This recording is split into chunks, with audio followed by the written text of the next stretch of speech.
మాట్లాడితే గతంలో రాష్ట్రంలో సగటు విద్యుత్ కొనుగోలు ధర యూనిట్ ₹5.10 మనకు ₹2.49కే ఇచ్చేందుకు కేంద్ర సంస్థ ముందుకు వచ్చింది. దానివల్ల 25 సంవత్సరాల్లో మనకు దాదాపు 1,10,000 కోట్ల రూపాయలు మనం ఆదా చేశాం, సంపదని కాపాడాం అనేటువంటి మాట నేను జగన్మోహన్ రెడ్డి గారు చెప్పారు. దానికి ఇంగితం ఉన్నవాళ్ళు ఎవరైనా మార్కెట్లో ఇప్పుడు లభిస్తున్న ధరతో పోల్చి చూస్తారా? కొన్నేళ్ల క్రితం నుంచి ఉన్న ధరలతో సగటుతో పోల్చి తక్కువ కొంటున్నామని గొప్పలు చెప్తారా అని చెప్పి మేధావితనం ఉపయోగించారు. వీళ్ళంత మేధావులు, వీళ్ళంత విజనరీలు బహుశా ఇంకా ప్రపంచంలో ఎవరు ఉండరు, అంత మేధావితనం ఎవరికి ఉండరు అనేటువంటి ఉద్దేశంతో దాన్ని జగన్మోహన్ రెడ్డి గారు నేను చెప్పినటువంటి మాటతో కౌంటర్ చేస్తూ వారి సమర్థన ఆ రకంగా ఉంది. తీరా మనం ₹2.49కి మనం కొనుగోలు చేస్తే, మా హయాంలో ₹2.49కి మేము కొనుగోలు చేస్తే 2014 నుంచి 19 వరకు చంద్రబాబు నాయుడు గారి హయాంలో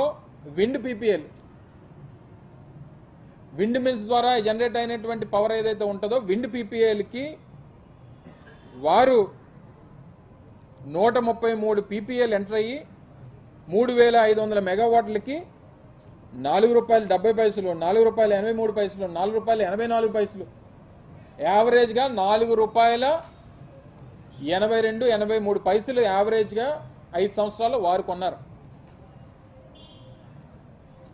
సరే, సోలార్ పీపీఎస్కి వస్తే 2014 నుంచి 19 మధ్యలో వాళ్ళు 35 పీపీఎల్ సోలార్కి సంబంధించినటువంటి పీపీఎల్ ఎంటర్ అయితే 2,500 మెగావాట్లకు సంబంధించి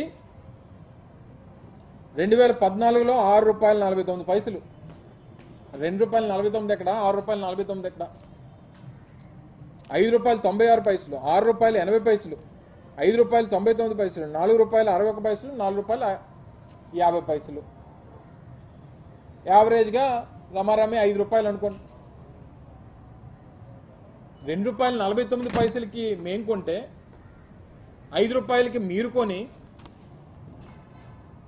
మళ్ళీ మాకు ఇంగితం లేదా? మీరు ఇప్పుడు కొనుగోలు చేసినటువంటి రేట్లతో కంపేర్ చేసుకోవాలి తప్ప గతంలో ఉన్నటువంటి రేటుతో కంపేర్ చేసి మేము తక్కువకే కొన్నామంటే మీరు విజనరీ కదా. చంద్రబాబు నాయుడు అనేటువంటి వ్యక్తి ప్రపంచానికి దారిని చూపించేటువంటి వ్యక్తి కదా, భవిష్యత్తులో ఏం జరగబోతుందో చెప్పేటువంటి బ్రహ్మ కదా.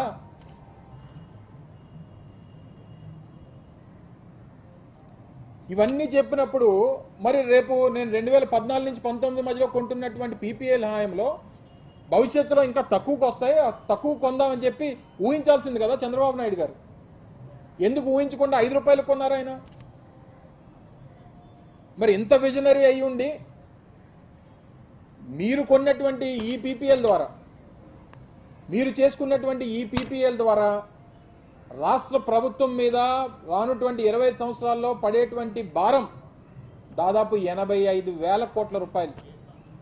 85,000 కోట్ల రూపాయలు అంటే మీరు సంపద సృష్టించినట్ట లేదా సంపదని ఆవిరి చేసినట్ట?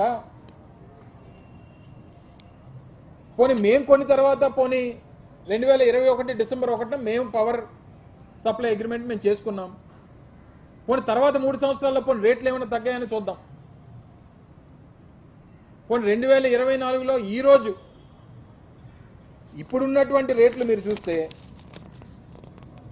₹2.49కి అసలు ఆ రేటు కానీ ఆ రేటుకి దొరికేటువంటి అవకాశం కానీ ఎక్కడ కూడా లేదు. ఇప్పుడున్నటువంటి రేట్లు చూస్తే ₹2.72, ₹2.72, ₹2.67 ఈ రేంజ్లో ఉన్నాయి. మరి ఎవరు విజనరీ? 2021లోనే ₹2.49కి అత్యంత మంచి రేటుకి చరిత్రలోనే, ఆంధ్రప్రదేశ్ రాష్ట్ర చరిత్రలోనే ఇంత తక్కువకి పవర్ పర్చేస్ అగ్రిమెంట్ చేసుకున్నటువంటి ముఖ్యమంత్రి కానీ ఒక ప్రభుత్వం కానీ గతంలో కానీ ఇక ముందు కానీ లేదు అనేటువంటి విషయాన్ని ఈ సందర్భంగా తెలియజేస్తా ఉన్నా. ఇప్పటికిప్పుడు రాష్ట్రంలో ఇప్పుడు మన రాష్ట్రంలో ఎవరన్నా ఒక సోలార్ ప్లాంట్ పెట్టి వాళ్ళు పవర్ జనరేట్ చేయాలంటే ఆ యూనిట్కి మినిమం ₹3.10 పడుతుంది. ఇప్పుడు ఈ నిమిషం ఇక్కడ ఈ రాష్ట్రంలో సోలార్ పవర్ జనరేట్ చేయాలంటే యూనిట్కి దాదాపు ₹3.10 ఖర్చు అయ్యేటువంటి పరిస్థితి ఉంది ఇప్పుడు. కానీ మేము ₹2.49 కొన్నాం. ఏమంటారు? ఈ ₹2.49 మీరు కొన్నారు సరే, మరి ఇంటర్ స్టేట్ ట్రాన్స్మిషన్ ఛార్జెస్ ఎవరు కడతారు అని చెప్పి దాని మీద ఒక ఆర్టికల్ రాశారు మొన్న. పవర్ సేల్ అగ్రిమెంట్లో, పవర్ పీపీఏలో కానీ, పవర్ సప్లై అగ్రిమెంట్లో కానీ, మేము చేసుకున్నటువంటి ఒప్పందాల్లో కానీ, ఆ రోజు మనకి సెక్కీ నుంచి వచ్చినటువంటి లేఖలో కానీ క్లియర్గా మెన్షన్ చేసింది ఏంటంటే ఇంటర్ స్టేట్ ట్రాన్స్మిషన్ ఛార్జెస్ అనేటువంటివి వేవ్ ఆఫ్ చేస్తున్నాం. ఇంటర్ స్టేట్ ట్రాన్స్మిషన్ ఛార్జెస్ అనేటువంటి దాన్ని కేంద్ర ప్రభుత్వం, సెక్కీ అనేటువంటి సంస్థ, అది అదనపు భారం